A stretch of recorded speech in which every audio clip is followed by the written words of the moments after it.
رسالة نوجهها لأختنا المسلمة التي تؤم هذا البيت لتصلي فيه، فهي على خير وأجر عظيم، لكن عليها أن تحرص أن تتأدب بآداب الحرم بحجابها وعفافها وحيائها وحشمتها وعدم اختلاطها بالرجال، وأن تصلي في الأماكن المخصصة للنساء في أواخر صفوف الحرم. وقد قال النبي صلى الله عليه وسلم: لا تمنعوا إماء الله مساجد الله وبيوتهن خير لهن وليخرجن تفلات، أي متبذلات غير متعطرات ولا متبرجات بزينة، لأنها تريد العبادة وتريد أن تؤدي الطاعة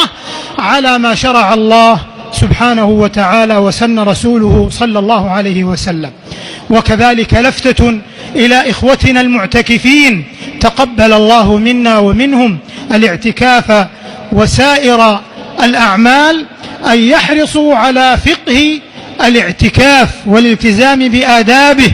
وأن يشغلوا أنفسهم بطاعة الله عز وجل، ولا ينشغلوا بالهواتف المحمولة أو التصوير أو إشغال المصلين في الحرم بمثل هذه الأمور الجانبية. وعليهم أيضا أن يحرصوا على الاعتكاف في المكان المخصص للاعتكاف، وهو في الحرم الشريف في قبو الحرم. والحرص من ولاة الأمر وفقهم الله على أن تكون منظومة الخدمات متكاملة لقاصد الحرم الشريف، فجزى الله ولاة أمرنا خير الجزاء، وإننا لنرفع لخادم الحرمين الشريفين وسمو ولي عهده الأمين وللمسلمين جميعا التهنئة مضمخة بوافر الدعاء ومضوعة بعاطر الشكر والثناء